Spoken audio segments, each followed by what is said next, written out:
Bonsoir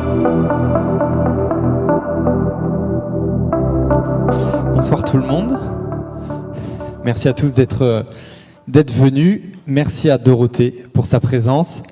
Alors, il s'agit de la deuxième édition de l'apéro digital. Donc là, on a une seule personne qui était déjà présente lors de la première édition qui a eu lieu il y a 2 semaines. Donc je vous introduis l'apéro digital.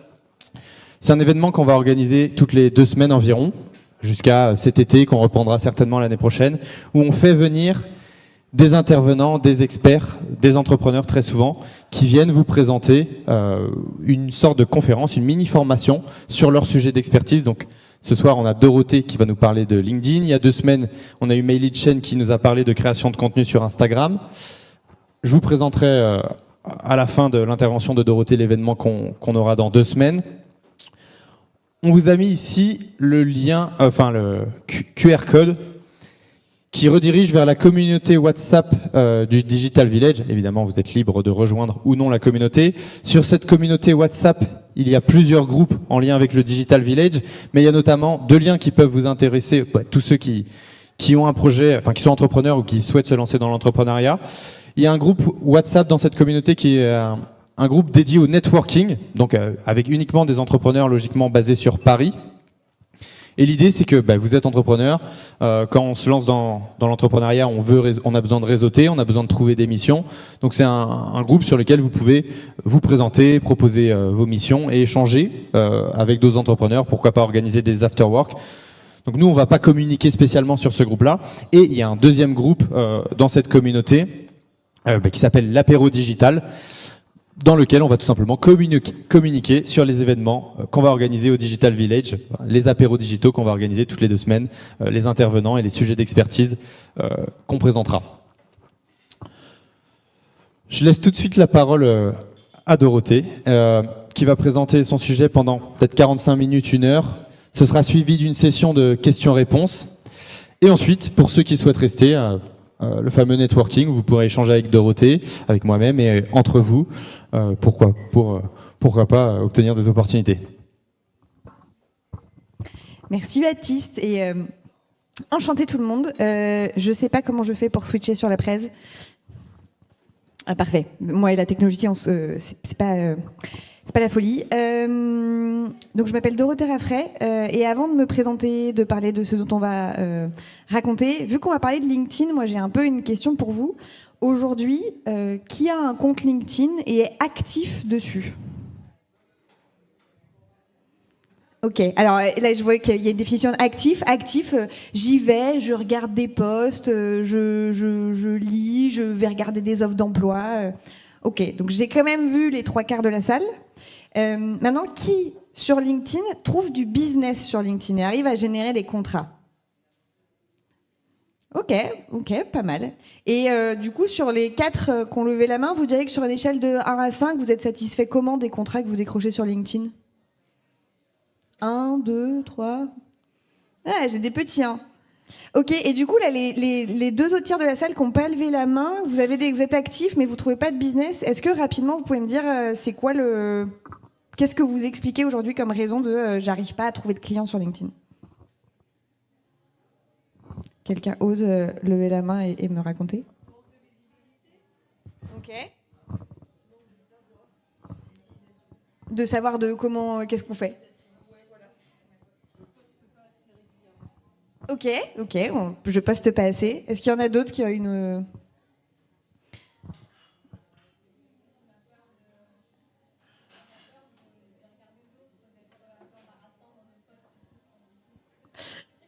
Non, il y a pas de classique. Alors déjà, un truc, on va discuter ensemble LinkedIn. L'idée, c'est vraiment, et moi, mon sujet, c'est globalement comment on fait du business. Comment est-ce qu'on trouve des clients ? Comment est-ce qu'on rapporte de l'argent ?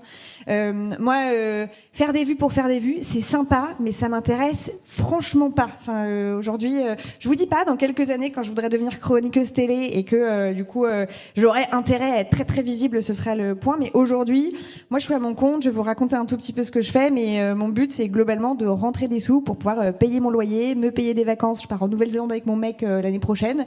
Voilà, c'est vraiment, on est là pour du cash. Globalement, pour ceux qui me connaissent pas, moi c'est Dorothée. Quand je pars pas en Nouvelle-Zélande, moi je viens de Bretagne et j'adore voyager. J'ai vécu à Berlin, j'ai vécu à Paris, et moi je suis à la base, me retrouver ici, c'est un peu drôle parce qu'à la base, moi je voulais être actrice. Donc moi mon rêve c'était plutôt d'être Marion Cotillard, mais je viens d'une famille de biologistes, médecins, pharmaciens, donc autant vous dire que les études de saltimbanque c'était pas une option.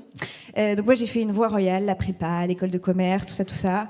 C'était sympa, je m'ennuyais un peu et un jour on me refuse un visa pour le Canada pour partir en stage chez L'Oréal et je tombe dans la start-up. Et là, je tombe en amour, je découvre un monde où ça va enfin assez vite, où on fait du digital, on a une idée, on la met en avant, c'est génial. Et du coup, voie royale, je deviens grosse marketing manager dans des startups. Donc mon but, c'est globalement, on me confie du budget. Et moi, je dois acheter des pubs sur Google, sur Facebook, sur Instagram, sur TikTok et rapporter de l'argent à la boîte. Globalement, mon seul but, c'est de me dire, on te donne 1 euro, comment tu fais pour que ça t'en rapporte le plus ? J'ai fait ça pendant 7 ans, c'était formidable. Et il y a 7 ans, le petit problème de la start-up, les start-up, elles sont financées par des acteurs et Carrefour, à l'époque, actionnaire majoritaire, retire toutes ses billes et dit, les gars, on dépense trop d'argent, ça marche pas, en tout cas ça marche pas comme on veut. On arrête tout, on divise l'équipe par 6, on divise le budget par 3. Moi, à ce moment-là, je suis responsable acquisition digitale. Mon équipe dépense 1 million d'euros par mois. Et je m'entends pas avec mon chef. Donc, autant vous dire que je sens très vite la cible dans mon dos. Et ma tête est tombée très vite. Donc, il y a 3 ans, je me retrouve sans boulot. J'ai des compétences qu'on vend sur le marché. Et au même moment, je me fais larguer et je perds mon père. Donc, un peu triple claque retournée. Très bien. Eh ben, changeons de voie. OK. Devenons entrepreneurs, découvrons la vie. Et donc... moi, j'ai fait 1 an et demi je me forme un peu au B2B, j'ai fait du B2C, je fais des missions, je trouve des missions beaucoup par chance, je sais pas comment je fais. Je me mets à publier sur LinkedIn, c'est brinque-ballant, ce truc j'ai l'impression que je vais être ridicule, autant vous dire qu'à chaque poste au début, c'était l'enfer. Puis je me forme, je découvre une idée, je décide de monter un organisme de formation, je commence à lever des fonds, ça commence à prendre, et là je perds ma meilleure amie. J'ai de nouveau les jambes coupées pendant 3 mois et je me dis en fait ça va pas du tout.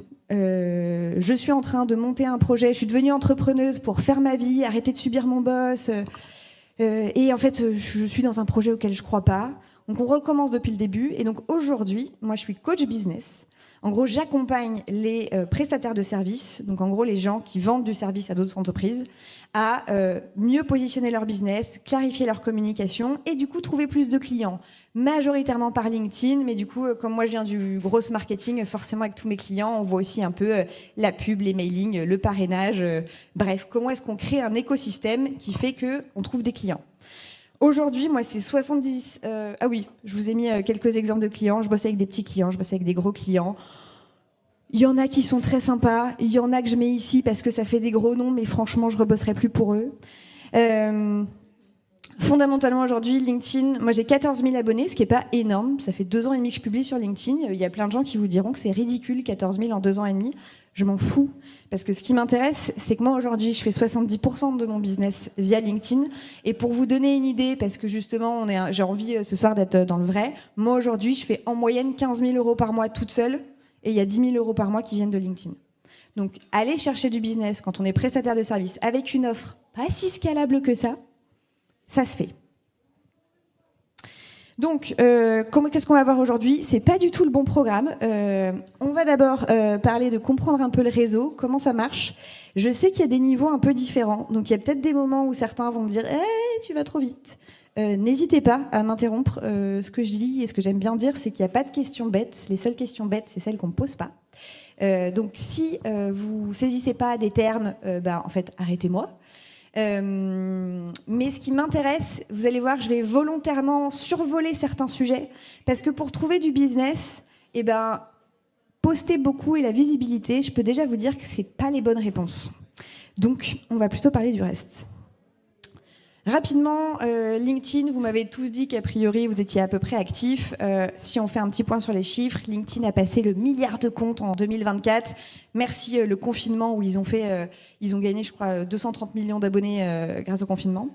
De nouveaux comptes. En France, on est 29 millions. Moi, le chiffre que j'aime bien rappeler, c'est que le temps moyen mensuel, c'est 54 minutes. Ça veut dire que la majorité des gens sur LinkedIn passent très peu de temps. Ils viennent, ils scrollent. La plupart des gens, en fait, viennent globalement parce qu'ils cherchent un job ou parce qu'ils relaient un truc que leur RH leur a demandé de relayer ou parce qu'ils, justement, ils cherchent un stagiaire ou une alternance. Ça, c'est quand même la majorité de LinkedIn. Et en fait, il faut bien se le rappeler que LinkedIn, aujourd'hui, les 2/3 de ses revenus, c'est tout ce qui est lié au recrutement. Donc toute la partie trouver du business, générer, etc., c'est pas le focus des équipes LinkedIn. Leur focus à eux aujourd'hui, ce qui leur ramène des sous, c'est le recrutement, c'est tous les sujets d'emploi. Donc quand on vient faire du business, on vient pas utiliser le cœur de LinkedIn. Pourtant, ils sont quand même en train de mettre la main et de comprendre que globalement, la génération de leads, ça marche. On parlera peut-être un petit peu rapidement des pages entreprises. Et notamment avec les pages entreprises, ils sont en train de trouver un nouveau créneau. Et ça explique pas mal de choses. Pourquoi c'est intéressant rapidement de poster sur LinkedIn un truc que je trouve un peu qui paraît une évidence pour tout le monde. Mais aujourd'hui, tout le monde se bat en SEO pour avoir des places là-haut. C'est-à-dire qu'ils ont envie d'avoir leur site en 1, ils vont mettre de la pub en ads, etc. Référencer le nom de votre boîte et référencer votre nom en haut, c'est hyper simple. LinkedIn est hyper bien pensé pour ça. Donc en fait, optimiser techniquement son profil LinkedIn, c'est-à-dire remplir les sections, mettre des infos et de temps en temps poster un peu, ça vous permet d'aller occuper une place en SEO qui coûte très cher sur tout le reste des autres canaux.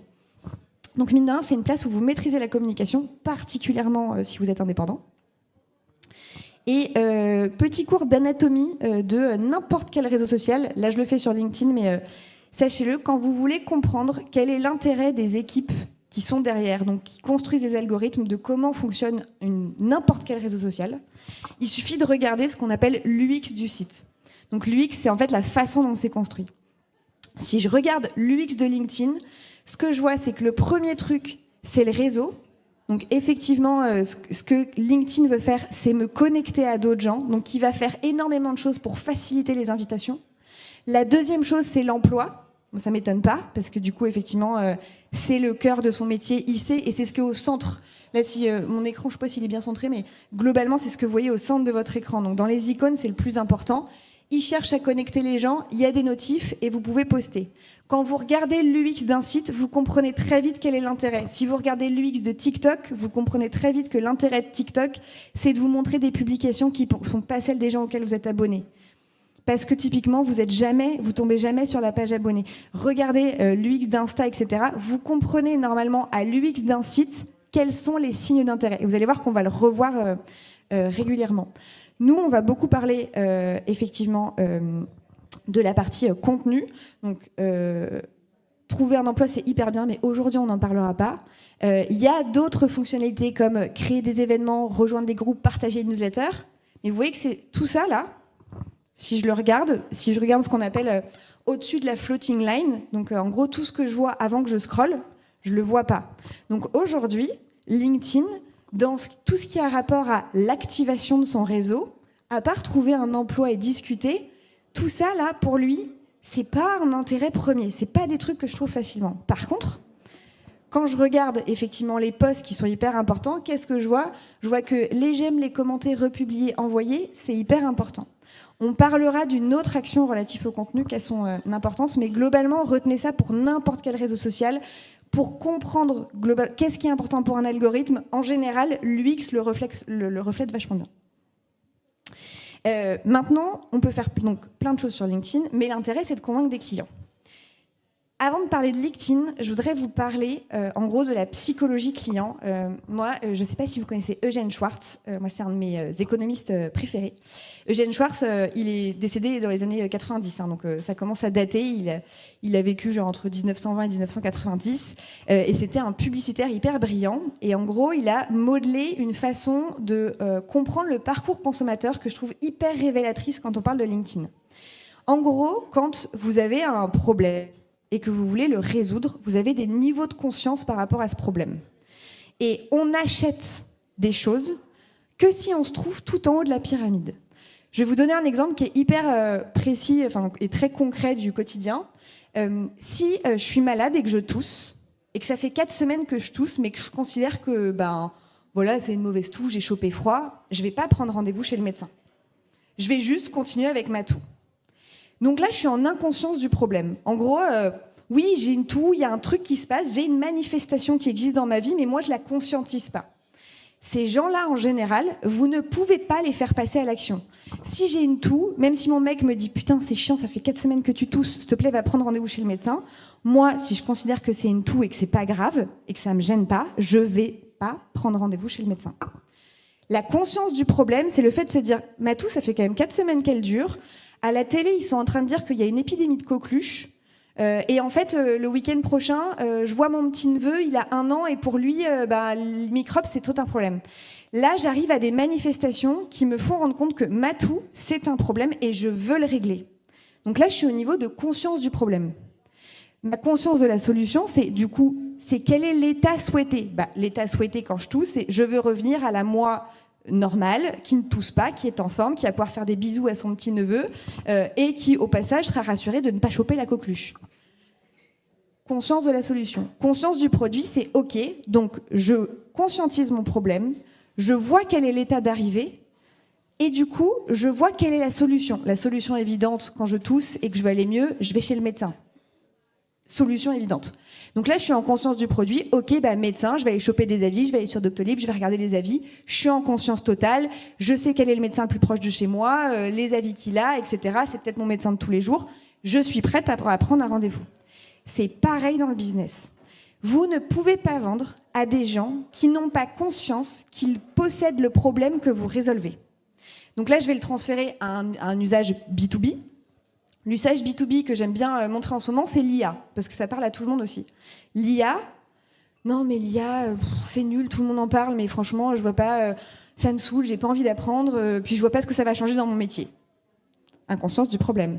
Ah ouais, mais du coup, mes concurrents, en fait, ils peuvent proposer des prix 2 fois moins chers que moi parce que eux, ils utilisent l'IA et que je sais pas l'utiliser. Ok, problème. En fait, il va falloir que j'apprenne l'IA. Donc, conscience de la solution, il faut que je me forme. Ok, il va falloir que je trouve une formation. Conscience du produit, et c'est là où ça arrive. Et où là, tout le monde se bat. Conscience du produit, pour me former à l'IA, je peux peut-être acheter une formation, je peux peut-être, du coup, faire appel à un formateur, je peux déléguer, demander à quelqu'un de mon équipe, je peux l'externaliser. Je vais comparer, je vais regarder, je vais être en conscience totale, je vais passer à l'achat.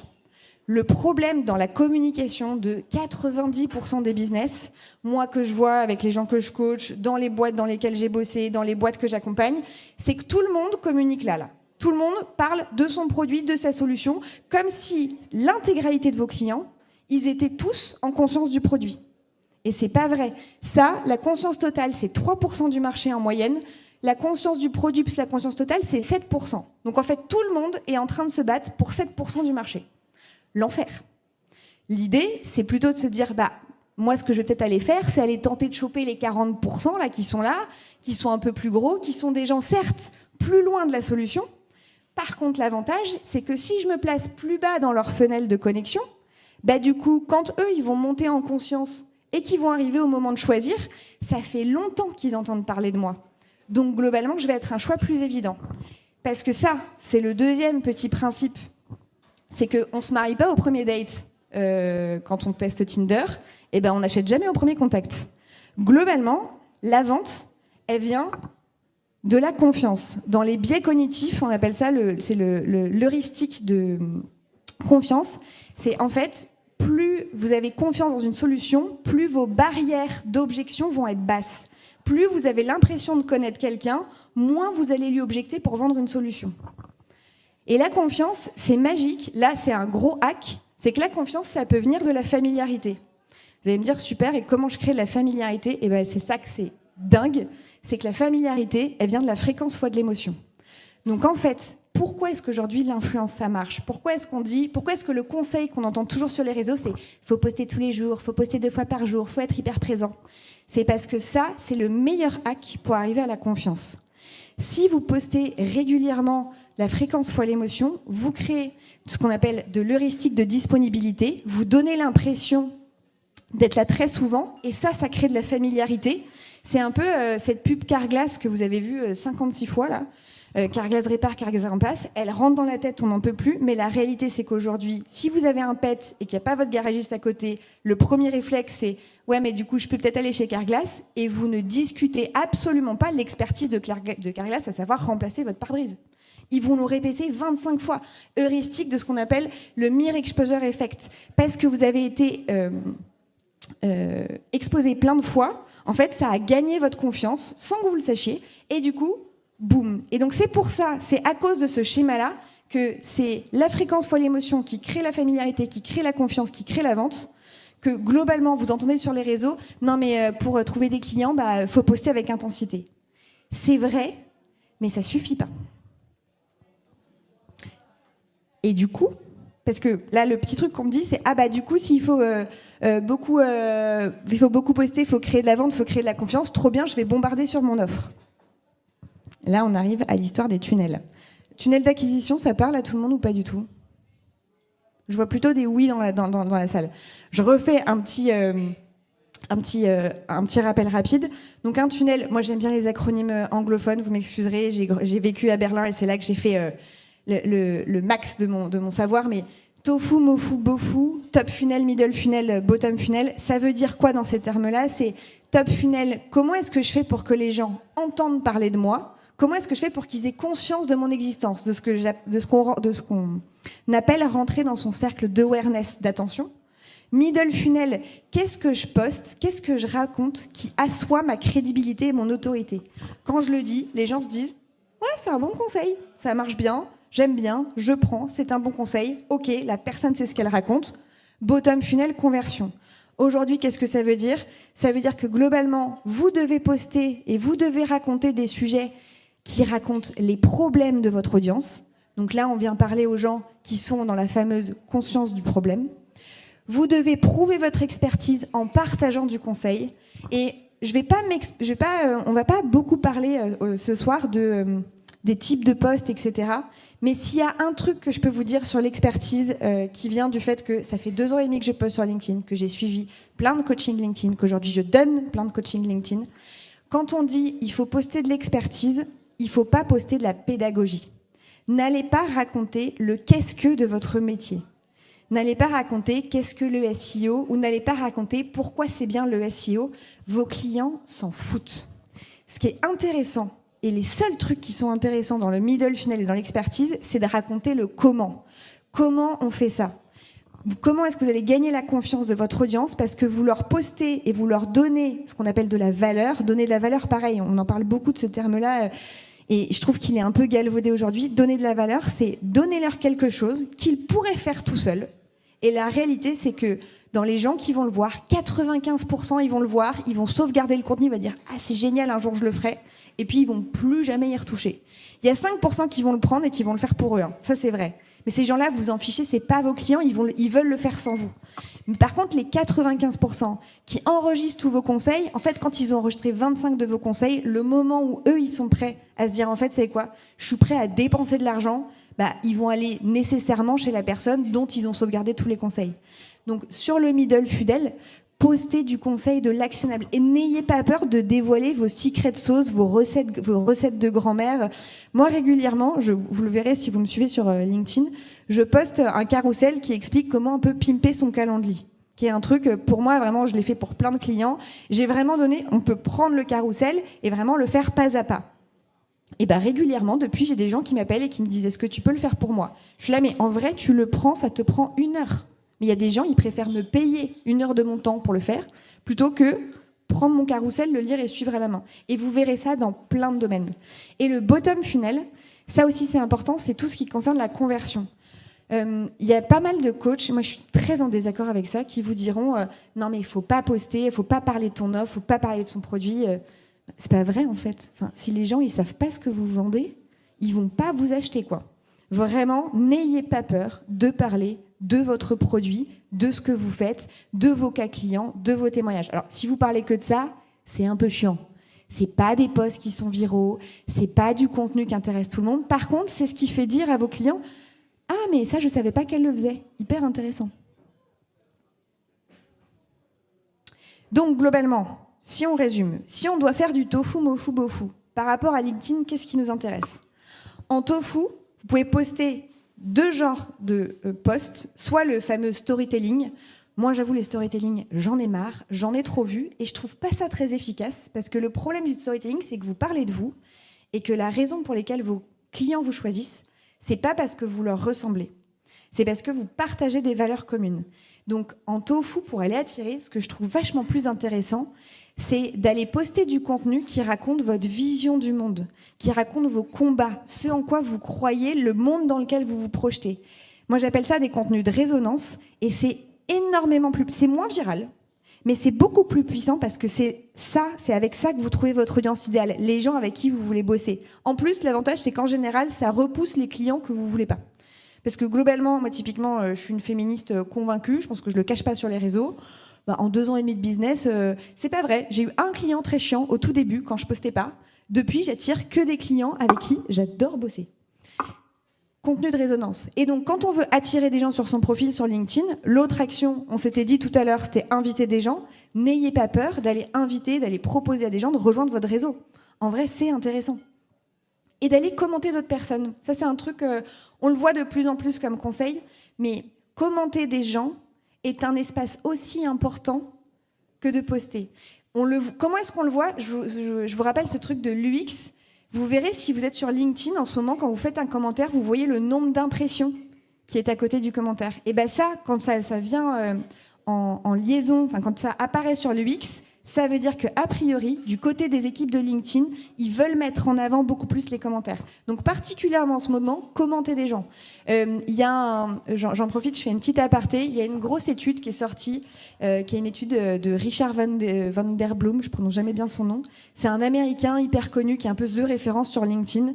Et qui vient de dire oui, ça sert plus à rien de commenter, de toute façon, l'algorithme ne regarde plus, etc. Commenter des gens, il y en a qui le font pour le hack, qui le font parce qu'ils se disent ouais mais moi si je commente, du coup on va venir me commenter, du coup ça va augmenter la portée de mes posts, blablabla. Commenter des gens, c'est un moyen de créer du lien. Hein. Moi aujourd'hui, beaucoup des clients que je connaissais pas du tout, on s'est connus parce qu'on a commencé à se commenter sous des liens. Je vois des gens que je reconnais là, dans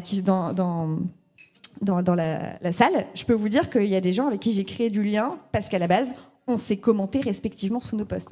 Commenter, c'est une forme de lien social. Et vraiment, vous allez voir, vous allez être étonnés si vous vous y mettez.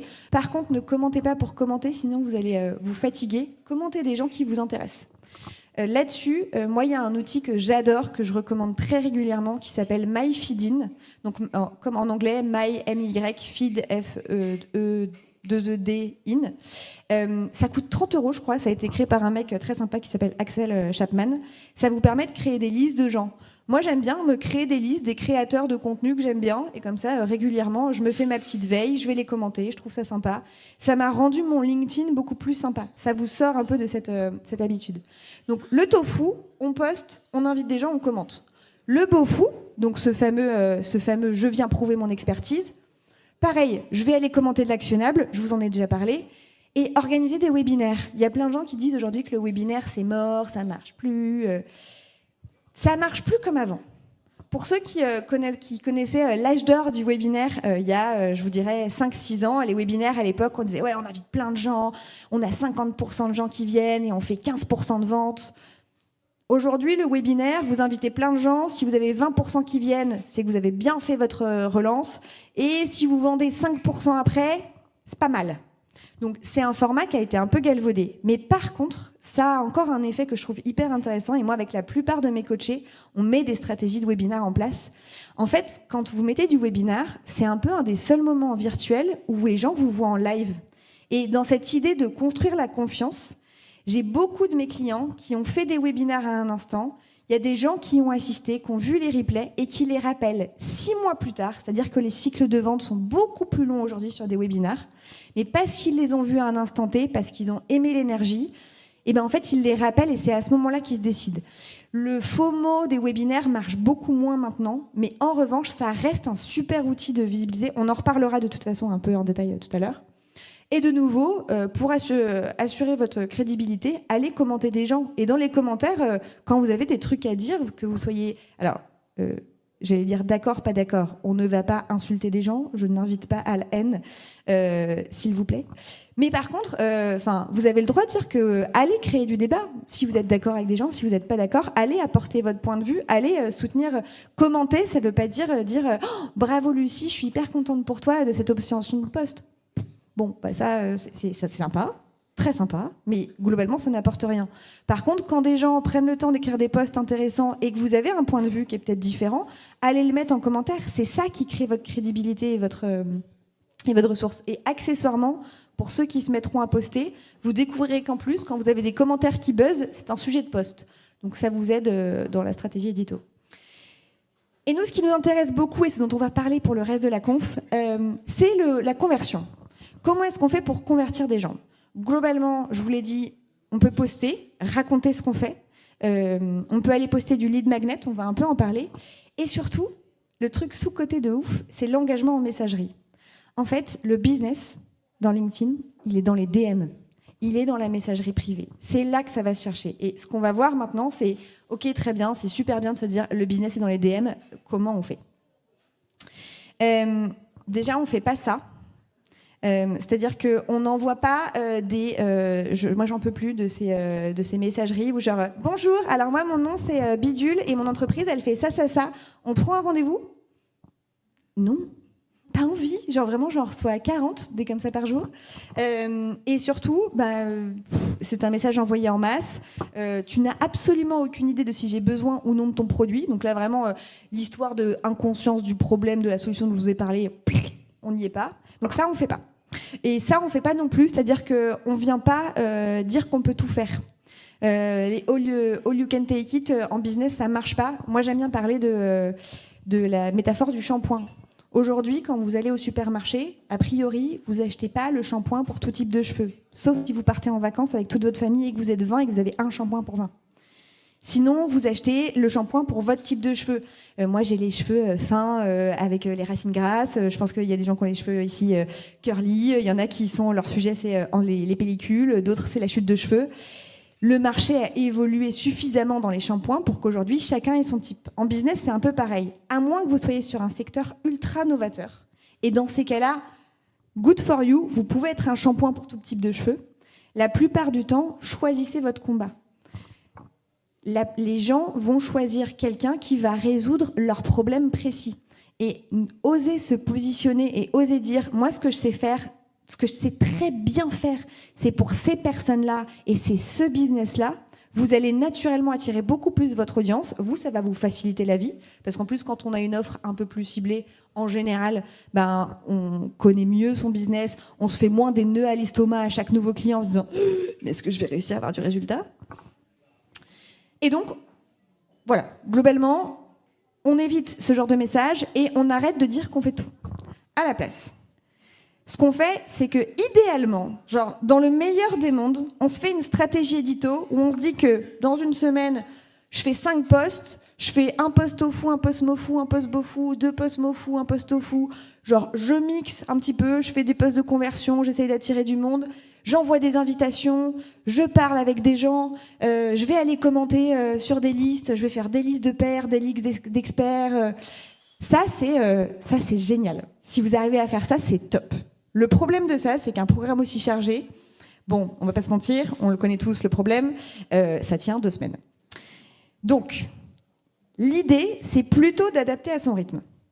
Je préfère sincèrement des gens qui me disent « Moi, je fais que 3 posts par semaine. Par contre, je fais chacune des actions, que je poste tous les jours et je ne vais pas agiter en DM. Allez me créer des petites stratégies complètes, là où on va aller poster un peu. On va surtout aller inviter des gens. On va voir qui est-ce qu'on invite et comment. Et on va aller commenter. Et je préfère que vous le fassiez 3 fois par semaine et que ce soit tenable sur des mois et des mois qu'aller se cramer à se dire je le fais pendant 3 semaines puis je le fais plus. Genre moi, le mois dernier, typiquement, j'ai fait un petit surmenage où j'ai accepté trop de contrats. Et ben voilà, et j'ai fait Go Entrepreneur, j'étais ravie. Et après ça, je me suis effondrée. Et pendant 3 semaines, j'ai rien fait. J'ai posté. J'avais pas de CM à ce moment-là qui assurait les commentaires. Autant vous dire que là, ça fait 3 semaines. Le business, il est pas rentré pendant 3 semaines. Donc, on fait des rythmes qu'on tient sur le temps. C'est plus important. Par contre, si vous voulez vraiment que quelque chose fonctionne, Je vous dis pas que ça sert à rien, mais quand on met pas assez d'intensité dans quelque chose, par contre, on manque un peu de résultat. Je reviens au schéma de ce qui est important, c'est la familiarité fois l'émotion. Et en fait, la fréquence fois l'émotion. Il va falloir, à un moment, pour se rendre mémorable, quand on choisit de communiquer sur un créneau, mettre un peu d'intensité. Parce que globalement, si vous communiquez une fois toutes les semaines, pour vous, c'est important, vous allez y mettre du temps, vous allez sûrement passer 2 heures ce jour-là sur LinkedIn, etc. Mais dans les gens qui voient vos posts, vous êtes un micro-événement. Vous êtes vraiment une goutte d'eau dans leur journée. Donc, on essaye de se dire que si on choisit un canal d'acquisition, et si on se dit non, mais LinkedIn, moi je veux y aller parce que je veux être présent, parce que je veux aller chercher du business, parce que je veux créer des opportunités, et LinkedIn, ça apporte tout ça. Franchement, même aujourd'hui, il y en a plein qui disent « Ah, mais l'algo, il est hyper dur ». Oui, c'est vrai, l'algo est plus dur en 2025 qu'il ne l'était en 2022, mais je vous rassure qu'en 2022, quand je me suis lancée, il y en avait plein qui disaient déjà « Ah, l'algo, il est plus dur qu'en 2021, il est plus dur qu'en 2020 ». Oui, bah tous les ans, ce sera pareil. Et ce sera pareil sur Insta, sur TikTok. Le meilleur moment, c'était toujours hier. Particulièrement sur les réseaux. C'est un peu moins vrai dans l'immobilier, où de temps en temps, peut-être qu'on peut espérer qu'à un moment, les taux retombent. Mais tout ça pour dire que globalement, si vous avez envie d'aller chercher du business, oui, mettez-y vous maintenant. Par contre, ce qu'on va aller se dire, c'est OK, qu'est-ce qu'on raconte du coup dans ces posts et qu'est-ce qu'on écrit à nos clients ? Pour raconter les posts, refaire votre profil et tout, si je me mets là-dessus, on est parti pour 2h30.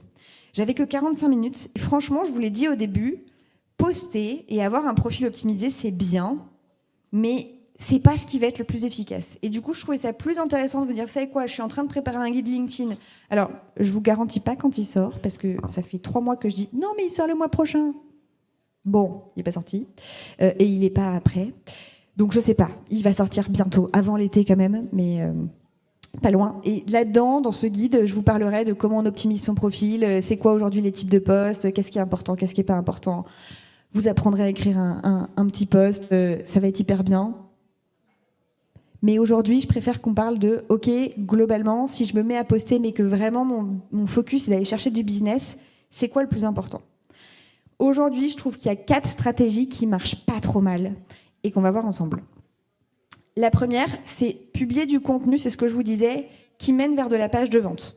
Donc vraiment, c'est, aujourd'hui, si vous avez des pages de vente, si vous avez un site, faites un post qui reprend le B à bas de votre offre. À qui il s'adresse ? Qu'est-ce que je fais ? C'est quoi les résultats que je promets ? Comment vous prenez contact avec moi ?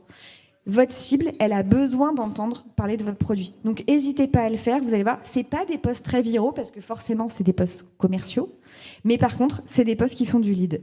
Et idéalement, on va le passer après, ne mettez pas des calendriers. Les calendriers, c'est pas suffisant.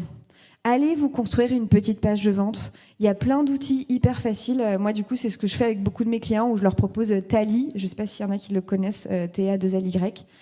Ça permet d'aller se construire une première page de vente qui est à peu près clean. Ça ne coûte pas d'argent. Et en fait, vos clients, il y a un endroit où ils peuvent trouver les détails de votre offre, globalement, comment est-ce qu'on vous contacte, etc. Aujourd'hui, espérez mettre un calendrier sur son LinkedIn et qu'on vous contacte. Il y a quelques professions pour qui c'est différent. Mais vraiment, je mets genre les avocats, ça marche. Pour tout le reste, allez faites du contenu, publiez une petite page de vente, vous allez voir que là, d'un coup, vous allez avoir beaucoup plus de monde dans vos calendriers qui vont prendre rendez-vous avec vous. Ça, c'est la stratégie numéro 1. Elle est assez facile. Si vous voulez voir à quoi ça ressemble, n'hésitez pas à aller voir sur mon LinkedIn. J'en fais assez régulièrement parce que moi, je fais partie de cette team qui dit faites la promo de vos produits. Donc, vous trouverez plein d'exemples. N'hésitez pas à les voler, à les remettre, à les remanier avec de l'IA. Franchement, moi, je le fais avec les contenus d'autres gens. Ce qui va nous intéresser, c'est plutôt... Ouais.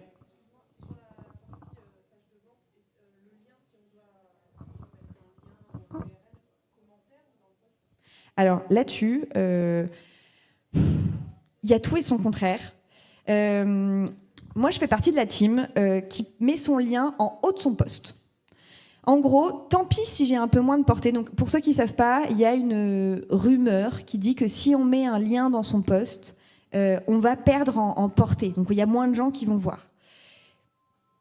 L'équipe LinkedIn n'a jamais commenté là-dessus. Il y a eu des études qui sont allées dans un sens, des études qui sont allées dans d'autres. Puisque de toute façon, c'est un post qui ne va pas faire une portée de dingue. Franchement, mon meilleur post de vente, s'il fait 5000 vues, c'est genre... c'est cool. Par contre, en fait, au moins ceux qui vous lisent, ils savent vite où vous contacter. Globalement, mais il y a deux écoles. Moi, le mettez pas en commentaire. La plupart des gens regardent pas les commentaires, c'est un peu dommage. Si c'est un post qui est destiné à être de la vente, franchement, allez-y jusqu'au bout, mettez-le et mettez-le haut, quoi. Oui.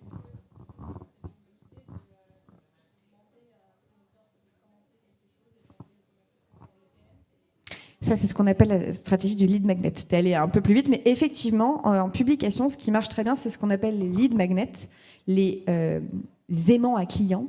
Donc, en gros, c'est un contenu qu'on propose de façon gratuite et qui est si désirable pour les gens que les gens, du coup, se disent « Ok, ça vaut le coup que je laisse mes coordonnées, etc. » Je vais revenir un petit peu après dessus sur comment est-ce qu'on fait un bon lead magnet. On va pouvoir aussi un peu plus en détail comment est-ce qu'on prospecte et comment est-ce qu'on interagit. Et globalement, on peut aussi organiser des événements. Donc, je commençais avec les posts promo. Vraiment là-dessus, je vais juste dire un truc en plus de ce que je viens de vous dire sur le post promo. C'est que posez-vous la question de à qui vraiment vous vendez et du coup, c'est quoi leur problème. Ce qui marche bien dans les posts promo, c'est évidemment de décrire son produit, mais c'est de décrire ce qu'on appelle la promesse. En fait, moi j'aime bien cette question que plein de gens posent, c'est quoi le problème de votre client qui fait qu'il dort pas la nuit ? C'est quoi le souci ? Vraiment le premier truc qu'il fait et qui se dit mais ça, punaise, si je l'enlève de mon épine du pied là, c'est bien. Et sur LinkedIn, un autre point important, je vous disais, ça sert à rien de mettre all you can eat, vraiment, allez pas mettre toutes vos offres. Réfléchissez à c'est quoi ce que 60 à 80% de vos clients vous achètent en premier. En fait, c'est quoi ce qu'on appelle l'offre d'appel ? Le truc assez facile pour lequel c'est plus engageant pour eux, ils n'ont pas l'impression de prendre un gros risque, parce que le gros sujet de LinkedIn, c'est de mettre le pied dans la porte. Je vous dis pas que c'est impossible de vendre du high ticket, parce que moi j'en fais et je connais des gens qui en font, mais aller vendre du high ticket, il faut vachement construire la confiance avant. Si vous démarrez, allez vendre des produits assez peu chers d'entrée, et en fait c'est dans vos appels de vente, c'est en écoutant en faisant ce qu'on appelle la découverte avec le client, pour ceux qui connaissent un peu les termes commerciaux. Donc en gros, quand vous allez demander à votre client en fait c'est quoi votre problème, que vous allez pouvoir ce qu'on appelle upseller, donc aller vendre plus cher. Ah ok, t'étais venu pour ce problème qui coûte 1 000 €, mais en fait ton problème à toi c'est ça et ça. Donc en fait moi là-dessus, sur ce produit-là, pour résoudre ton problème, le mieux c'est plutôt que je te vende ça, ça, ça et ça. Du coup l'addition elle est pas à 1 000, elle est à 4 000. Mais c'est pas grave. Le plus dur c'est d'obtenir le rendez-vous. L'upsell, j'ai envie de vous dire, après c'est des techniques de commerciaux, on s'y forme. Moi il y a 3 ans j'étais incapable de vendre quoi que ce soit. L'idée de vendre à un client me faisait... vraiment j'avais des gouttes. Aujourd'hui je forme mes clients à vendre et je les forme aux entretiens de vente. Donc vraiment, les techniques de vente, ça s'apprend. J'ai pas envie de vous dire que c'est des dictionnaires, mais le plus dur, et rappelez-vous, c'est d'obtenir le rendez-vous. C'est ça le plus difficile. Donc en fait, vraiment, posez-vous la question quand vous faites de la promo sur LinkedIn, quand vous faites de la vente, c'est quoi l'offre qui est la plus facile à acheter pour votre audience ?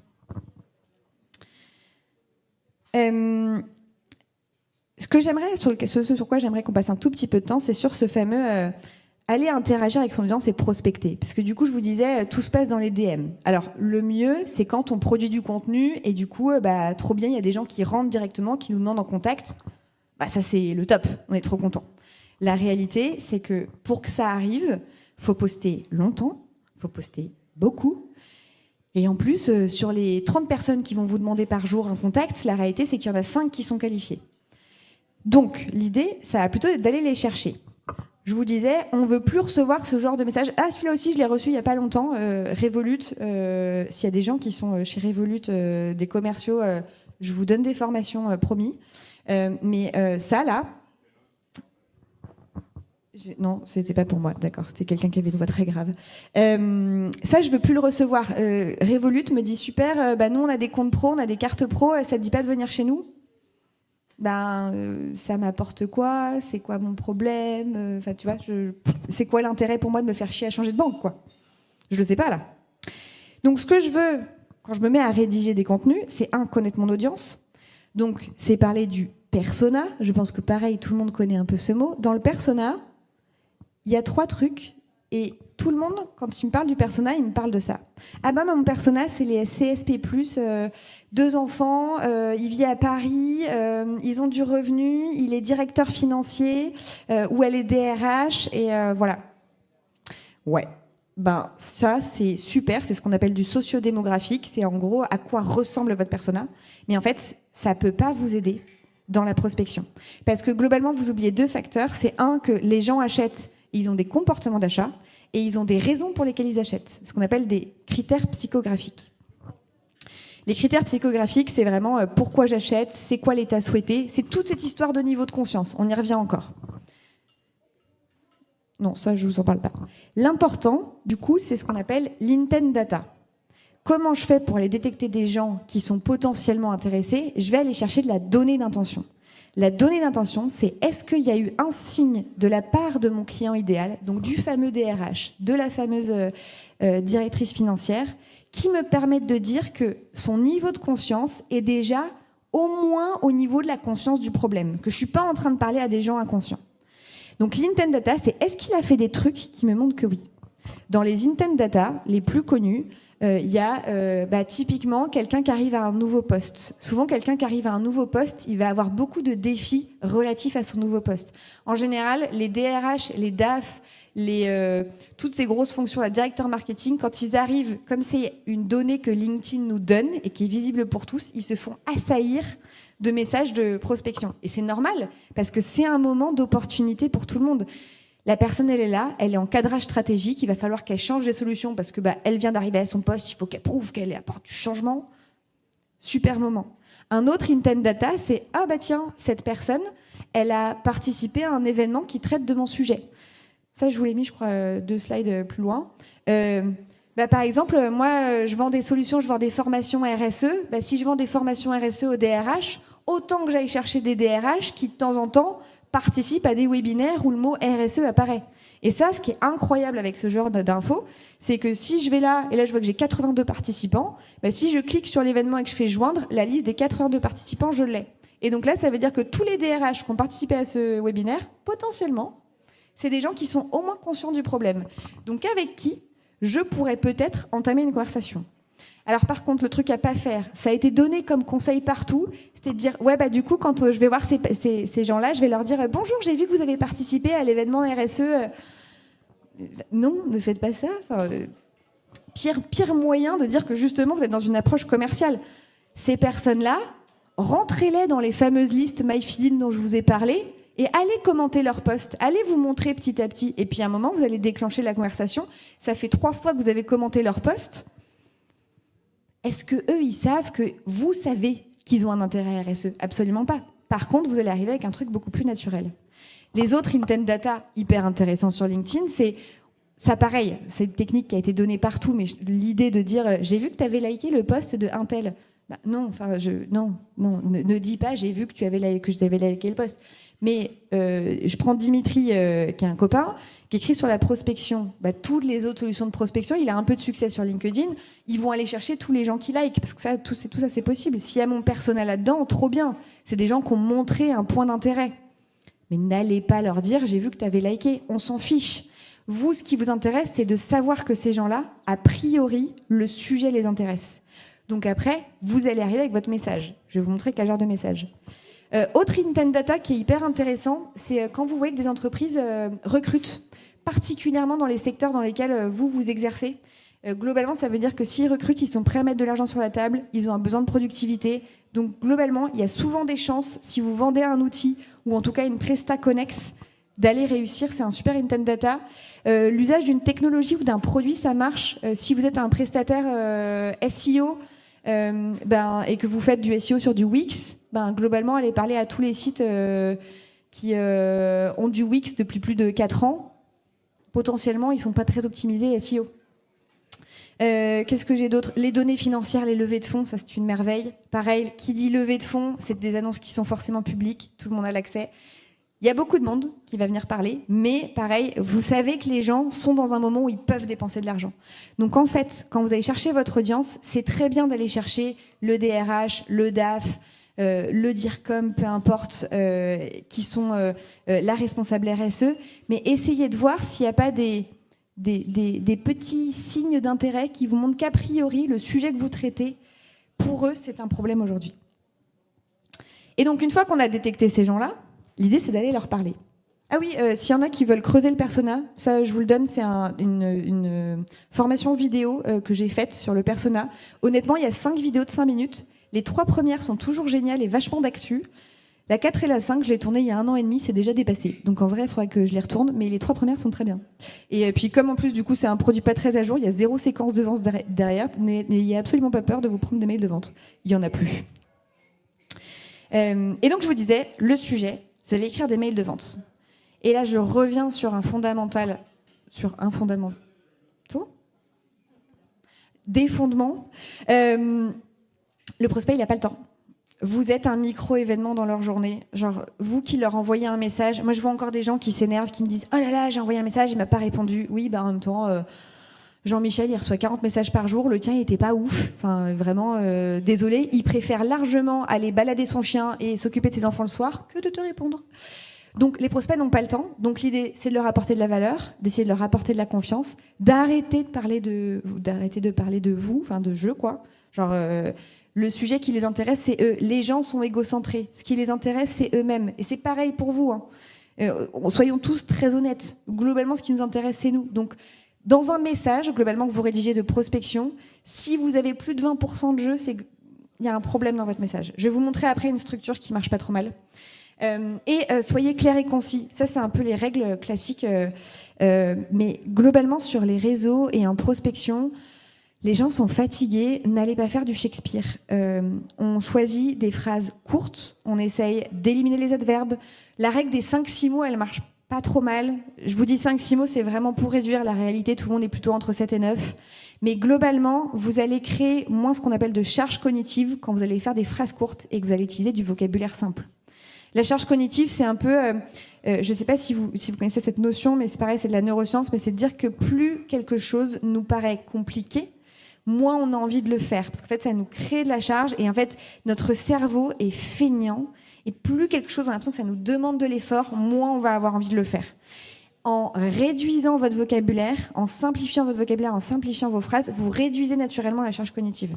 Donc, on a un peu l'impression de parler comme des débiles, parfois en prospection, mais en fait, c'est ce qui marche. Et donc, globalement, une structure qui marche, c'est vraiment le B à bas. Et je vais vous donner des exemples derrière. C'est qu'en fait, une bonne structure, elle a ces quelques éléments. Elle arrive idéalement avec un contexte. Alors, le contexte, je vous ai dit, on ne va pas dire « j'ai vu que vous avez liké le post » ou j'ai vu que vous avez participé à l'événement ». Mais le contexte, c'est franchement, plutôt que d'aller faire de la masse, allez faire de l'automatisé. Le contexte, c'est est-ce qu'il n'y a pas quelque chose sur le profil de votre persona qui vous intéresse j'ai vu que vous aviez posté un tel et que vous aviez tel avis sur tel sujet. J'ai vu que ça peut être aussi des contextes très communs. J'ai vu que vous aussi, vous avez vécu à Barcelone. Ça peut être aussi, j'adore votre marque, avec des exemples. Moi, j'arrive régulièrement quand je vois des marques que j'aime bien, je suis capable de dire j'adore la DA de votre marque. Arriver avec un contexte, à la limite, que les gens se disent bon, il n'est pas là, en tout cas avec une approche commerciale directe. Si vous n'en avez pas de contexte, que vraiment c'est impossible pour vous, oubliez-le. Franchement, mieux vaut pas de contexte qu'un contexte un peu tiré par les cheveux. Et allez lui parler de lui. C'est quoi le problème que vous avez identifié, ou en tout cas que vous pensez identifier chez lui, et c'est quoi l'agitation que ça provoque?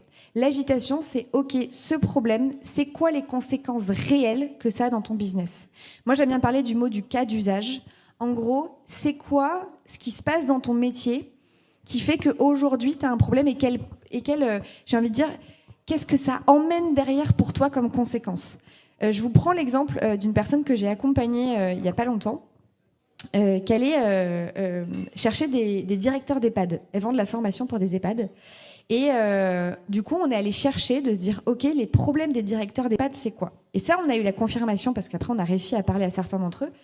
Les problèmes des directeurs d'EHPAD, eux, ils arrivent le matin, ils ont leur téléphone qui sonne parce que leurs managers leur disent que la moitié des équipes sont pas là, du coup ils ont des problèmes d'effectifs, ils ont les familles qui viennent sonner à leur porte et qui viennent leur gueuler dessus parce que comme il manque les effectifs, du coup les petits vieux, personne s'en occupe, du coup les familles sont pas contentes. Donc globalement, un directeur d'EHPAD, lui, il se fait gueuler dessus toute la journée par ses managers qui lui disent qu'il manque du monde, par les clients. Ça, c'est son problème. Son problème principal, c'est de dire... ça, c'est son agitation. L'agitation, c'est les conséquences. Les conséquences dans sa vie en ce moment, c'est... Franchement, le directeur d'EHPAD, il en a ras-le-bol parce qu'on lui gueule dessus tout le temps.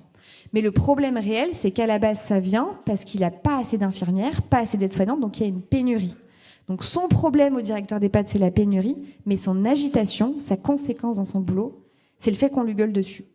Essayez de distinguer chez vos clients, c'est quoi leur problème et c'est quoi la conséquence derrière? C'est quoi l'agitation du quotidien? Qu'est-ce qui lui cause du problème au quotidien? Et derrière, ce qu'on veut, c'est certainement pas de lui vendre son produit. Si vous arrivez et que vous dites, alors justement, du coup, moi, ma solution, je sais rédiger des sites web, je peux faire un super site web. Globalement, c'est le syndrome de l'agent de la Croix-Rouge. Vous savez, ceux qui ont des petits... brassards rouges et bleus là, dans la rue et qui viennent vous quémander de l'argent. Vous les voyez, vous n'avez pas envie de leur parler, vous les contournez. Si dans un message de gens qui ne vous connaissent ni d'Ève ni d'Adam, vous êtes direct en train de leur dire « Alors du coup, moi mon produit, il fait ça, machin,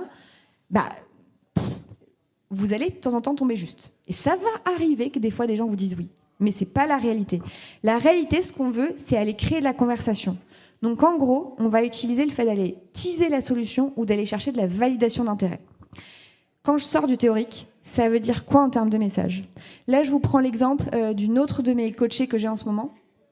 Elle vend de l'externalisation en affiliation. Donc en gros, elle va arriver. Bonjour Augustine, j'adore l'univers de votre marque TipU. J'ai pris une marque fictive, mais c'est un vrai message qu'on rédige avec elle. En revanche, je suis étonnée, j'ai cherché et j'ai pas vu de programme d'affiliation pour votre marque. Elle, c'est un truc qu'elle peut voir. Les programmes d'affiliation, c'est des trucs visibles. Donc c'est un vrai contexte. C'est étonnant, c'est un e-commerce. Et un e-commerce, un programme d'affiliation, c'est hyper bien pour eux. Alors que agitation, c'est particulièrement adapté à ce levier marketing, un e-commerce bien construit, des produits au prix attractif. Les éditeurs raffolent de ce type de produits et peuvent générer des commandes à plusieurs milliers d'euros par mois. Agitation, là c'est une agitation sous-entendue, c'est gars, je sais que ton problème à toi, en tant que responsable acquisition, c'est que ton but c'est d'aller chercher de la thune et de faire des commandes. Et là, tu es en train de me dire que t'as pas un produit qui peut te générer des milliers d'euros de commandes. Preuve sociale, c'est exactement ce qu'on a fait avec la Mamima le trimestre dernier. On a généré tant de chiffres d'euros d'affaires. Un intérêt qu'on discute si ça s'implémenterait bien chez vous. La personne, en fait, là, pareil, réduction de la charte cognitive. Il y en a plein qui vous disent « Ah, il faut poser des questions ouvertes ». C'est pas vrai. En prospection, allez poser des questions fermées au début, ça réduit la charge cognitive et ça engage la conversation. Et une fois que quelqu'un a commencé à vous répondre, il a un peu plus de scrupules à arrêter de vous répondre au moment où vous lui proposez un rendez-vous. Pareil, c'est un peu de la neuroscience basique, mais ça marche bien. Une autre version de ce message, que je vous transforme pour vous montrer l'autre exemple, j'ai repris le même début, mais c'est là, ce qu'on veut, c'est aller un peu teaser l'intérêt. Je vais chercher, je peux me permettre de vous demander pourquoi. Pourquoi est-ce que j'ai pas vu de programme d'affiliation? Preuve sociale, je la mets en PS. Et ça marche pas mal aussi parce que les PS, pareil, ça c'est des études cognitives que j'ai lues. Il paraît que les PS sont majoritairement plus lus. PS avec la Mamima le trimestre dernier, on a généré blablabla. Blablabla. Dans ce genre de message, la personne, de toute façon, elle n'est pas débile. Elle reçoit ça. Sur votre titre LinkedIn, c'est marqué en gros, là c'est sur le titre de Domiti, c'est marqué en gros, je gère votre affiliation. Les personnes savent qu'elle est consultante et qu'elle vient chercher de l'argent. Mais je ne suis pas direct dans la vente de ma solution. J'essaye d'aborder de la conversation. Ce genre de message va faire qu'au lieu de vous prendre des portes dans 98% des cas, vous allez en prendre que dans 75-70% des cas. Oui, quand on fait de la prospe, on se prend quand même, il faut le savoir, hein, on se prend plein de vent. Franchement, faut pas avoir l'ego très bien placé. Je connais pas beaucoup de commerciaux. J'en connais quelques-uns qui sont vraiment très très très bons, qui me disent « Ouais, mais moi, parce que je fais de l'hyper-segmentation, j'obtiens 70% de réponses. Oui, si t'as envoyé 3 messages, Jean-Michel, en 4 mois, forcément, 2 sur 3, ça fait 70%. La réalité, c'est que ce genre de message, de le tenir régulièrement et de vous dire, si à chaque fois que je poste, et je poste 3 fois par semaine, je vais essayer de parler à 3 personnes, et ben en fait, 3 personnes, à la fin du mois, vous avez peut-être engagé 15 conversations. Sur les 15 conversations, il y a des chances qu'il y en ait 1 ou 2 qui prennent rendez-vous avec vous et qu'il y en ait peut-être une que vous ayez convertie. Et donc, en ayant pris peut-être 5 minutes par prospect parce que vous avez un peu bien ciblé, ça vous a pris 3 heures dans le mois et ça vous a rapporté un client. Ça va générer beaucoup plus d'argent que de poster 2 fois par jour pendant 3 mois et de ne jamais aller parler à son client. Bon, sauf si vous vendez de la formation LinkedIn comme moi ou comme d'autres personnes dans la salle. Mais nous, c'est notre métier, donc forcément, ça marche. Pour la majorité des autres métiers, moi, aujourd'hui, dans mes coachés, j'ai des avocates, des conseillères en gestion de patrimoine, j'ai des prestataires informatiques, pas mal de responsables marketing, des coachs carrière, des coachs leadership, des coachs en nutrition. Donc, tous ces gens-là, ils vendent pas de la formation de vente, LinkedIn, etc. Ils vendent avec ce genre de message. Et vraiment, s'il y a un truc de tout mon blabla, je pense que j'ai largement dépassé les 45 minutes, mais que vous pouvez retenir, c'est aller parler aux gens dont vous voulez qu'ils deviennent clients. Oui, vous allez vous prendre plein de vent, et on s'en fout, personne s'en souviendra. Eux-mêmes, ils s'en souviendront pas, parce que tout le monde a une mémoire de poisson rouge. J'ai jamais vu quelqu'un, et croyez-moi qu'en 2 ans et demi de business, j'ai adressé un certain nombre de messages de prospection. J'ai jamais vu quelqu'un venir vers moi et me dire franchement Dorothée, là t'abuses, j'en peux plus. Au pire, on me dit est-ce que vous pouvez me sortir de votre liste de diffusion ? Oui, si tu veux. Ok, c'est pas grave, on se reverra jamais. On est 7 milliards, 8 milliards sur Terre. Ça marche. Je veux pas prendre encore trop de votre temps, mais globalement, les lead magnets, ça marche très bien aussi. Les lead magnets, les aimants à clients, ce dont on parlait, c'est de dire je propose un contenu à haute valeur ajoutée. Haute valeur ajoutée, ça veut dire quoi ? Ça veut dire vos prospects sont prêts à laisser vos données en échange de cette information. Donc soit c'est une information qu'ils ont du mal à trouver, soit c'est un sujet tendance. Dans les sujets tendance du moment sur LinkedIn, le numéro 1, les agents IA. Faites des agents IA, même s'ils sont pétés au sol.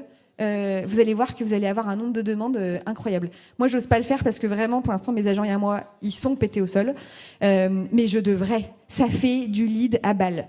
Et surtout que derrière, en plus, les gens vous demandent le lead magnet. Je pense que s'il y en a 10% qui couvrent votre lead magnet et qui l'utilisent derrière, on est bien. Et quand vous demandez du lead magnet, l'intérêt, c'est de nouveau, c'est d'aller déclencher de la conversation. Je m'en fous de filer un lead magnet, c'est pas ça le sujet. Le sujet, c'est du coup, la personne, elle doit se connecter à moi, elle doit me donner ses données. Donc derrière, faites de la relance. Allez parler à votre prospect.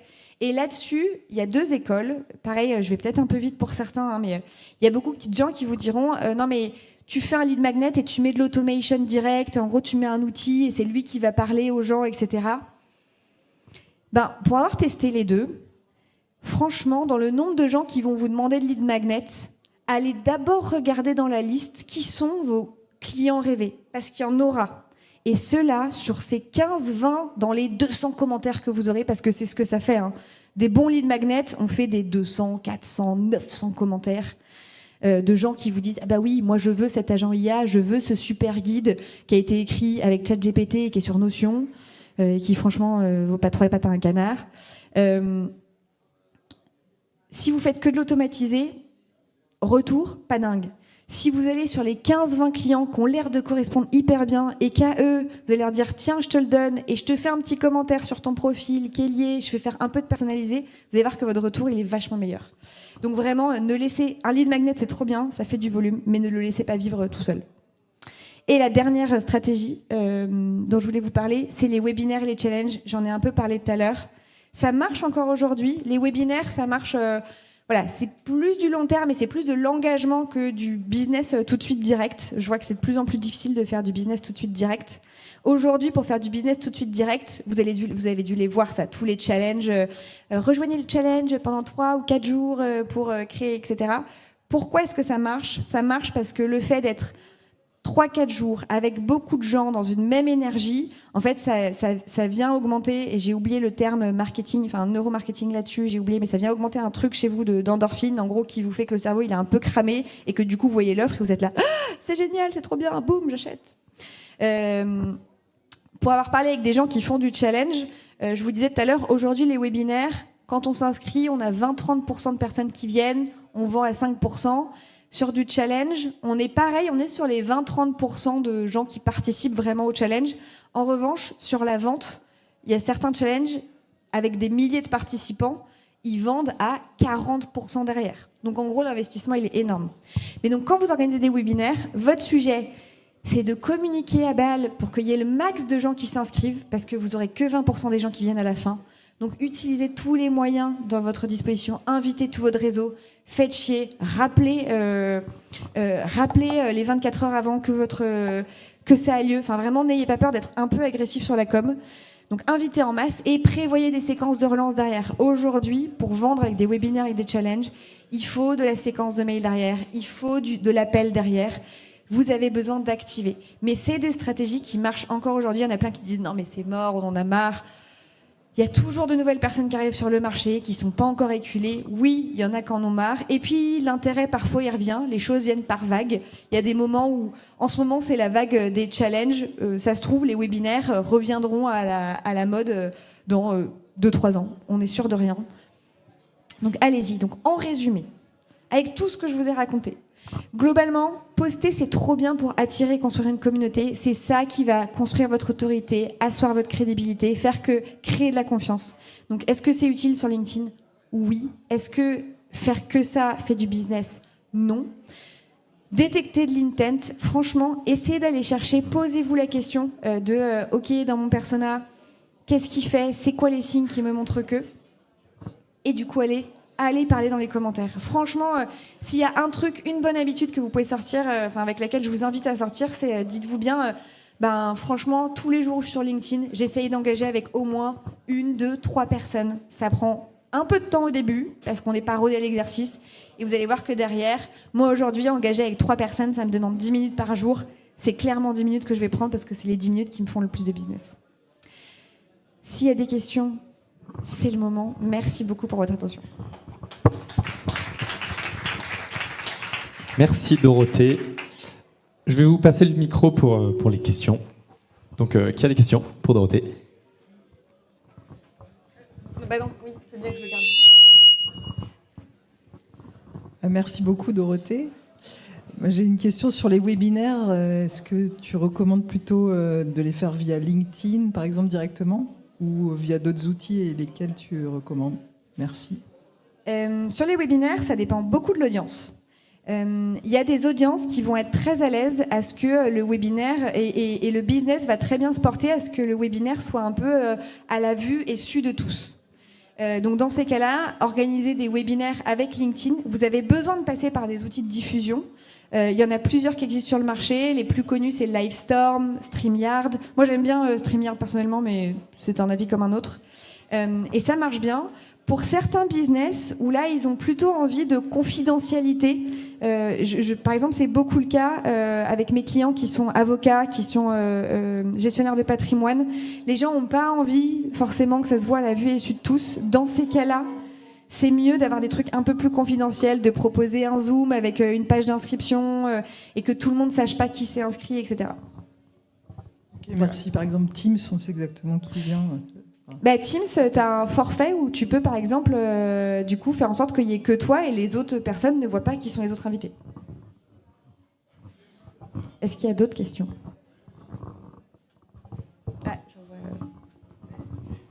Bonjour, merci, c'était très intéressant. Moi, je me demandais, vous avez dit que la confiance, ça passe par la répétition, enfin la fréquence et l'émotion. Et ma question, c'est quel type d'émotion il faut susciter C'est une super question. Merci. Je te dirais que l'émotion la plus importante à susciter, c'est la curiosité. En fait, ce qui fait vendre, c'est vraiment est-ce que ça marche pour moi ? Et c'est un peu, dans LinkedIn, on parle aussi beaucoup, et dans tous les réseaux sociaux, on parle aussi beaucoup de dire il faut que l'accroche soit bonne. Comme tu n'as pas beaucoup de temps pour convaincre, parce que le temps d'attention a énormément diminué avec l'apparition des réseaux sociaux, là, les dernières études disent que notre temps d'attention, c'est 1,8 secondes. T'as pas beaucoup de temps, donc l'émotion la plus intéressante, c'est la curiosité, parce que c'est celle qui va faire que les gens vont peut-être faire un pas de côté et du coup, aller passer du temps sur ta page de vente, aller passer du temps sur ton profil. Donc s'il y a une émotion qu'on cherche à susciter, c'est ce petit truc de « j'ai envie d'en savoir plus ». Derrière, fondamentalement, le trop pédagogique, la position du sachant peut pénaliser si on ne va pas viser du client très premium. À l'inverse, si on va viser du client très premium, la position de sachant et du coup vraiment proposer de l'éducationnel et donc venir asseoir un peu son autorité marche bien. Mais voilà, ça marche sur des audiences très matures. Mais voilà, je te dirais vraiment le grand 1, c'est susciter la curiosité. Merci. Merci pour cette présentation. Je voulais savoir comment on fait pour ceux qui ne commandent jamais, ne postent jamais. Cette fameuse majorité silencieuse qui achète. En fait, ils ont quand même des signaux d'intention, et c'est ce qu'on disait tout à l'heure dans les intent data, qu'on va un peu chercher, qui sont plutôt des intent data de boîtes. Je sais plus où je l'ai mis, là. L'intérêt, ça va être de réfléchir à est-ce qu'il y a des choses que leurs boîtes vont faire qui vont prouver que, normalement, eux, à leur position, sont en train d'y penser. C'est quoi ton métier actuellement ? Moi, je suis dans le SEO. Le SEO. Et du coup, tu aimerais, j'imagine, trouver les directeurs marketing. Ouais. Bah, globalement, le gros sujet du SEO en ce moment, c'est 2024, si je dis pas de bêtises, l'année dernière, Google a un peu mis à mal plein de sites. Bah, typiquement, un bon intent data, c'est qu'avec des outils, toi, tu peux aller chercher quels sont les sites qui ont beaucoup perdu en positionnement. Ça, c'est quelque part un intent data qui n'est pas quelque chose qu'ils vont montrer, mais par contre, qui est un signe réel du marché que, normalement, cette perte de trafic, le directeur marketing, sauf si vraiment c'est une bille, il n'a pas pu l'ignorer, quoi. Okay. Ça te parle ? Ouais, c'est clair. Est-ce qu'il y a d'autres questions ? Une dernière, est-ce qu'on aura oui. la présentation Ouais, ok.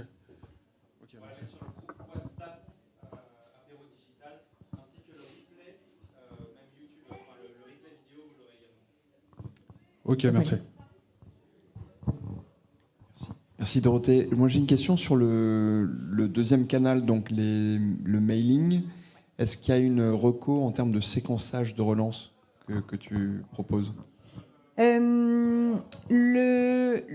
que je propose aujourd'hui, vraiment le plus classique, en gros, c'est de proposer le replay, mais pas forcément. Donc si le replay est naturellement accessible, c'est de rappeler pas lié au webinaire. Juste quand on contacte quelqu'un. Quand on contacte quelqu'un. Ouais. Le premier, celui-là, il est où Ça là, ce schéma-là, il marche aussi très bien. L'idée, c'est vraiment de se poser la question de c'est quoi le problème le plus pressant pour notre client, vraiment ce qui lui cause le plus de problèmes. Ce qui peut parfois mettre du temps à le trouver, mais je dirais que le message 1, c'est vraiment, je cherche à valider de l'intérêt. Est-ce qu'il est en train de rencontrer le problème ? Et derrière, aujourd'hui, ce que dit le marché, c'est qu'il faut entre 3 et 9 relances en moyenne. Et moi, ce que je conseille, c'est de tourner entre 5 et 7 et de se dire, j'essaye de créer un message où je vais tester ce qu'on appelle une première douleur persona. Donc, je vais tester un premier point. Je vais faire une relance très simple derrière, un peu, est-ce que vous avez vu mon message ?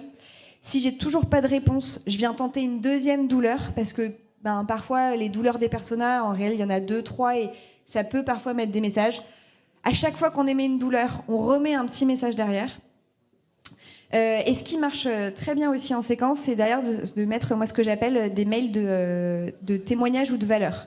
En gros, de dire voilà un tel, on l'a rencontré, était dans telle situation, son problème c'était ça, on a résolu ça, voilà ce qu'il en dit aujourd'hui. Ça marche pas mal. Et ce qui est bien en mailing, c'est de finir avec ce qu'on appelle des emails de break-up. Donc en gros, c'est d'assumer que quand la personne ne nous a pas répondu, on a envoyé 5, 6, 7 mails et on voit bien qu'il n'y a pas de réponse. C'est de terminer par un message OK, en fait, je vois bien que vous ne me répondez pas. Et ce qui marche bien, c'est la technique du ABC.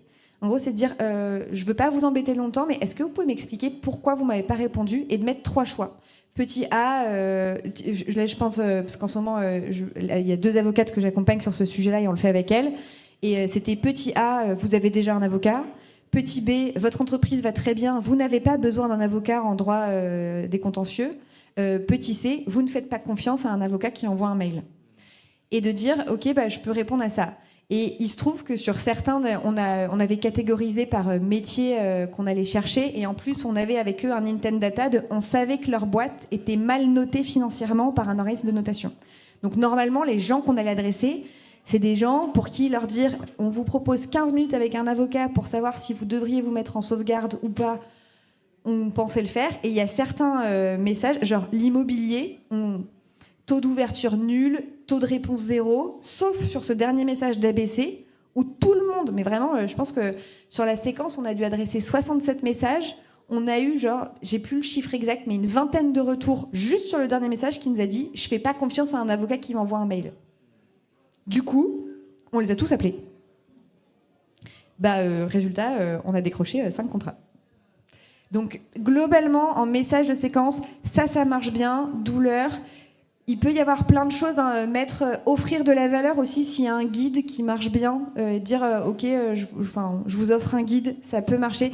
Mais ce qu'on veut, c'est vraiment aujourd'hui, j'ai envie de dire, c'est de déclencher de la conversation plus que d'obtenir tout de suite un rendez-vous dans son calendrier qui a vraiment mauvaise presse. Et en plus, les routeurs emailing, parce que du coup j'ai aussi fait de l'email, j'en parle pas du tout aujourd'hui, mais ce fut un de mes grands chevals de bataille.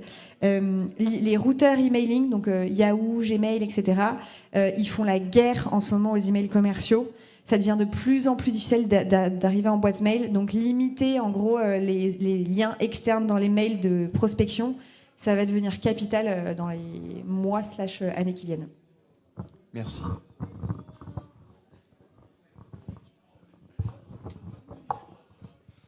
Merci beaucoup, Dorothée, pour toute cette valeur, du coup.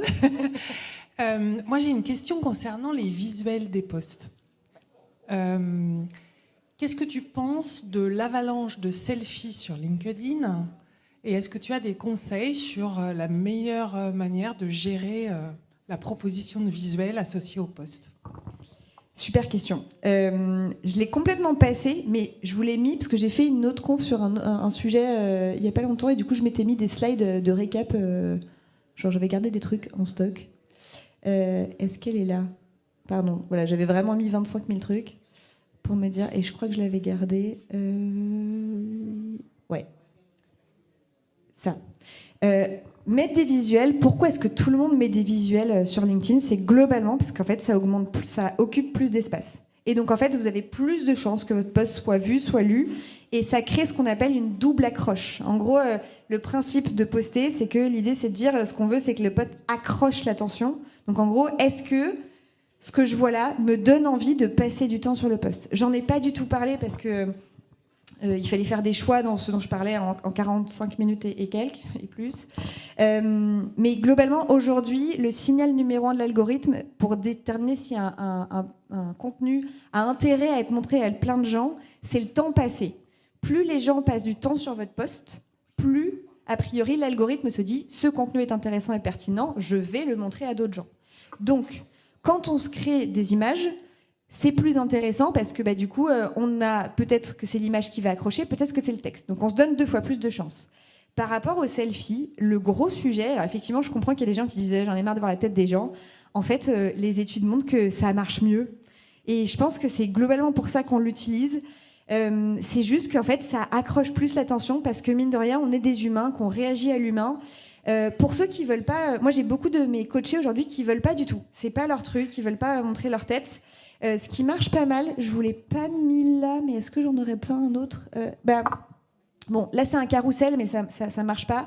Mais c'est un peu cette idée de dire, à la limite, franchement, prenez une des phrases choc de votre post, enfin un peu plus, là, mettez-la en gros avec vos couleurs, mettez en bas votre nom et à la limite ça vous fait un visuel, c'est pas votre selfie.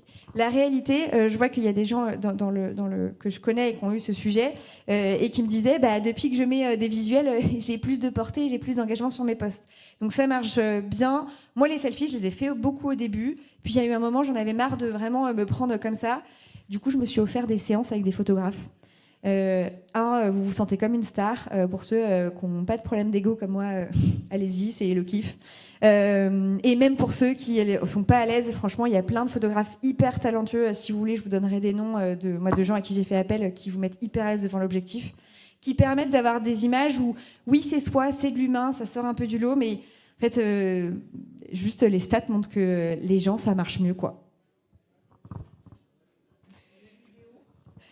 Les vidéos, il y a eu un gros buzz sur les vidéos parce que toujours cette histoire de UX dont on disait au début, et LinkedIn à un moment a mis le feed vidéo en avant.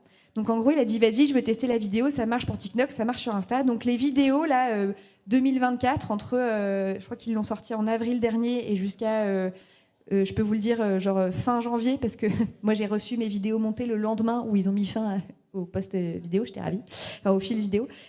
Ça a eu des portées de dingue. Ce que je peux vous dire, moi je fais de la vidéo sur LinkedIn depuis 2 ans et demi, c'est-à-dire que j'ai démarré avec des vidéos à l'époque où ces formats ne faisaient pas de portée et ces formats ne refont pas beaucoup de portée. Par contre, ça apporte un critère mémorabilité de dingue.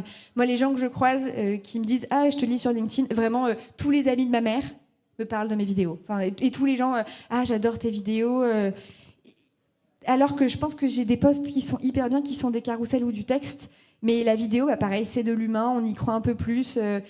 C'est plus dur parce que ça demande plus de temps, ça coûte plus cher. Et franchement, c'est pas ce qui récompense le plus tout de suite en termes de stats.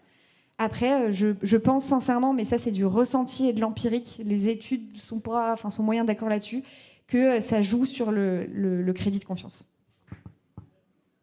Est-ce qu'il y avait d'autres questions ?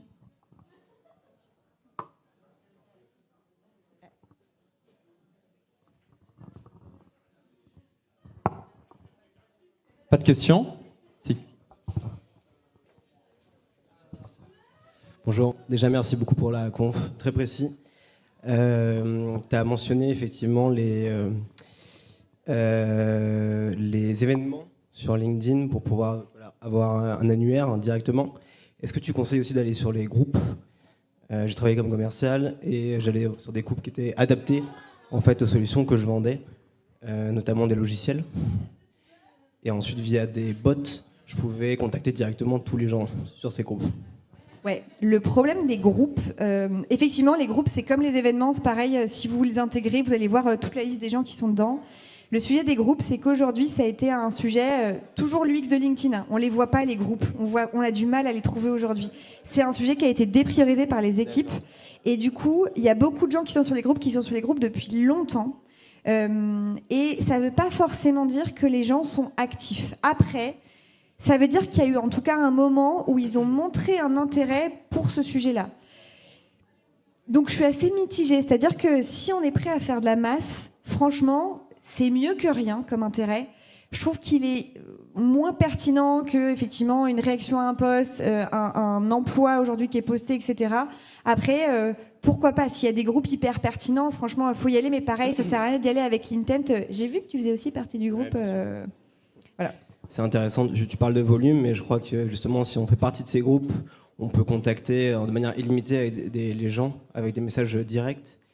Et on peut aussi peut-être combiner ça avec Sales Navigator, que tu dois très bien connaître aussi, avec le fait de sélectionner des gens qui sont actifs sur LinkedIn via le fait qu'ils ont changé il n'y a pas longtemps de métier. Et je crois le fait de poster sur les 30 derniers jours, c'est les 2 critères sur Sales Navigator pour cibler des gens. Tu connais Sales Navigator sur le bout des doigts, c'est tout à fait vrai. Pour ceux qui ne connaîtraient pas bien Sales Navigator, c'est l'outil c'est un outil payant de LinkedIn qui permet d'avoir des filtres plus avancés sur son audience et l'audience en général de LinkedIn. Et effectivement, parmi ces filtres, il y a 2 filtres d'activité qui sont j'ai posté, la personne a posté dans les 30 derniers jours, ou je ne sais plus ce que tu disais. Ils ont changé de métier récemment. Exactement, ils ont changé de métier il y a 3 mois. Donc ça peut être utile. Oui, ça peut l'être. Après, du peu que je l'ai pas, honnêtement, moi je l'ai pas énormément testé avec mes clients, mais c'est vrai qu'à chaque fois qu'on l'a testé, assez décevant sur les résultats. Enfin, c'est moins intéressant, franchement, que de l'événement ou d'aller prendre des gens qui sont effectivement allés liker, etc. Après, beaucoup de la masse silencieuse est dans des groupes. Ouais, bien sûr. Donc, en vrai, si on a les outils d'automatisation, oui, on peut y aller. Hein. Merci beaucoup. Est-ce qu'il y avait d'autres questions ? Mais je crois que j'avais pas vu d'autres mains. Merci. Merci Dorothée, merci tout le monde. On peut applaudir Dorothée. Et personnellement, je ne peux qu'approuver tout ce qui a été dit, parce que je suis moi-même freelance. Monsieur est freelance, j'imagine qu'il y a plusieurs freelances ce soir. Si vous avez un business B2B, foncez sur LinkedIn. Et la grosse force de LinkedIn, moi je poste aussi sur Facebook, sur Instagram, mais je sais pas toi, mais moi c'est sur LinkedIn que je fais plus de reach. Tu nous as dit que tu avais 14 000 abonnés. Est-ce que tu peux nous dire le maximum d'impressions que tu as fait sur un post? Mais j'imagine que c'est plus de 14 000 vues. Le maximum, je l'ai fait avec une vidéo au moment de LinkedIn, mais bon, c'est un cheat, j'ai fait 600 000. Ouais. Sans cette espèce de triche vidéo, j'ai dû faire 250 000, je pense, un truc comme ça. Moi, je ne suis pas quelqu'un qui fait des millions d'impressions. Non, mais c'est énorme. Et déjà, pour moi, toute la force de LinkedIn, elle est là. C'est que c'est un algorithme qui est ouvert, qui va montrer vos posts, certains posts, pas tous évidemment, à des personnes avec qui vous n'êtes pas connecté. Et ça, sur Facebook, c'est quasiment impossible. Moi, j'ai testé la création de contenu sur Facebook. Sur Facebook, on est limité à son audience, aux personnes avec qui on est déjà connecté. Alors que sur LinkedIn, l'algorithme va montrer vos posts à des personnes qui ne vous connaissent pas, à condition évidemment qu'il y ait une stratégie derrière de lead magnet et que vos posts soient pertinents. Donc on peut... une question peut-être.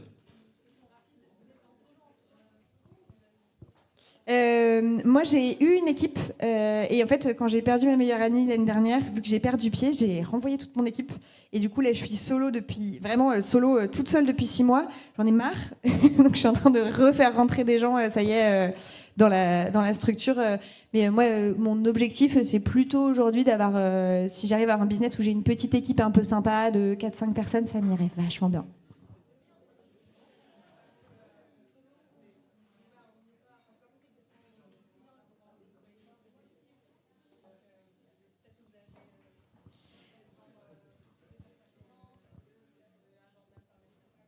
Alors, moi, j'ai la chance de, effectivement, de temps en temps refuser des clients parce que franchement, j'ai l'impression que c'est des cons et je me dis non.